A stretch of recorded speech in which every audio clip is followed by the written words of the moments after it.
They broke into my house at 3:14 a.m. Black masks, stun gun, zip ties, and the one holding the taser was the president of my HOA. Yeah, Karen, in gloves, grinning like a lunatic. They thought I was just another cranky vet with a barking dog and a grudge. They had no idea I'd fought actual wars, and I wasn't done fighting. Let me back up. Name's Ray Mitchell, retired Marine. 2 tours. Married to Laura, the smartest woman I've ever met. We live in a quiet cul-de-sac in a place called Maple Hollow. Looked peaceful when we moved in. I should have known better. Peace in suburbia is like a fresh coat of paint over termite wood. It started with some noise complaints, then late-night landscaping contracts. Weird billing.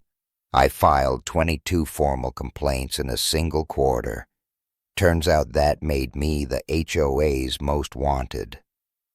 I was trying to keep things honest, but Karen Delaney, the HOA queen bee, didn't like being questioned.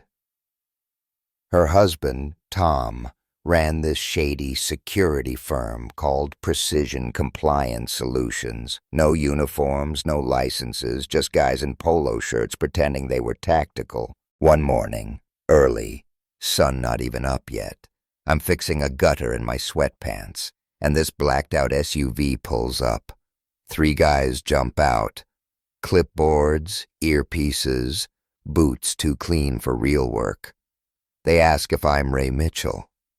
Before I can ask for ID, they slap zip ties on me like I'm a porch pirate caught with a package. Laura's screaming from the doorway. My dog, Dusty, barking like mad. But these clowns aren't cops. They don't read rights, don't show badges, just drag me to a steel mesh trunk like I'm in some bad dystopian movie.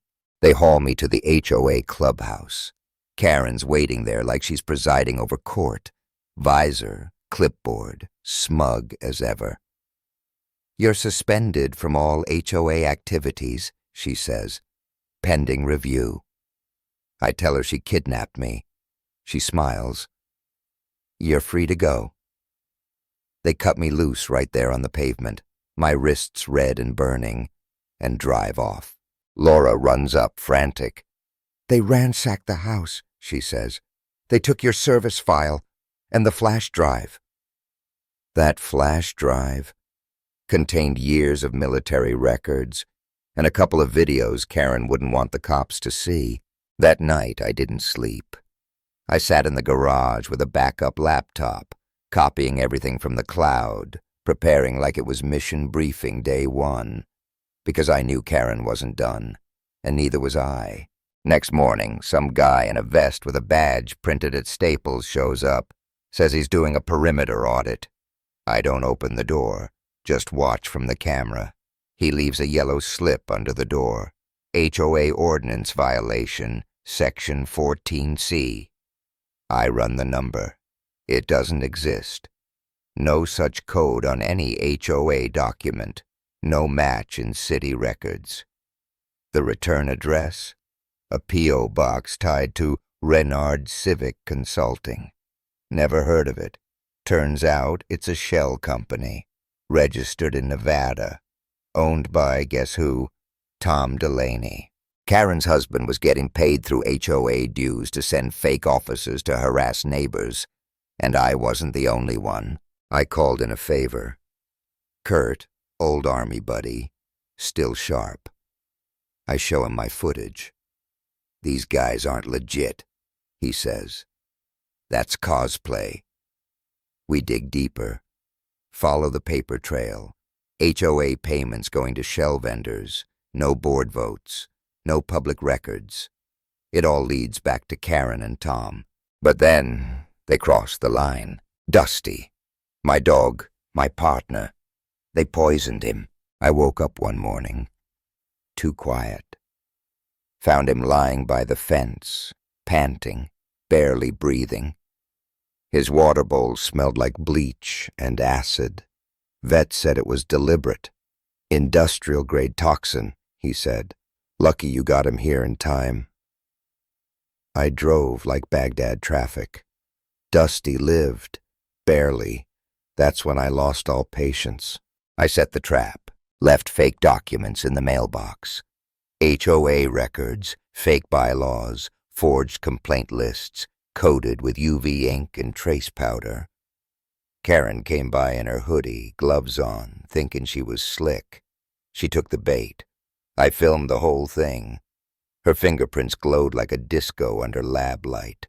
I handed everything to Detective Miller, ex-cop turned state investigator. Good man. He flipped through the binder. Vendor logs. Photos of Tom hiring felons through shell firms. Surveillance of Karen stalking our house. It was enough to open a racketeering case. Not just HOA drama. Federal charges. RICO. But she wasn't done. That night someone broke into my garage. Didn't take anything, just tore the handle off the back door, sent a message. I reviewed the footage. One guy, hoodie, gloves, looked straight at my camera and smiled.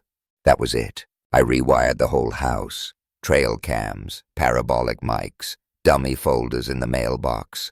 Real files locked in a cold case drive buried next to the rose bush out back. And then came the break-in. 3:14 a.m. power cut. Door creaked open. I knew the time because I'd been staring at the microwave clock. Waiting. 3 shadows moved through the hallway. Goggles, gloves, crowbar, taser. Karen led them, holding the stun gun like a crown. "Don't move," she said. "It'll go easier." Laura stepped out behind me, baseball bat in hand. Dusty growled from the kitchen, low and guttural. Karen said, "Shock the dog first." I stepped between them. "You touch him, you'll regret it." They rushed, tied me down, knocked the wind out of me. Laura, too. Dusty tried to lunge. Karen tased him. His yelp. I'll never forget it. That sound broke something in me. Karen strutted like she'd won.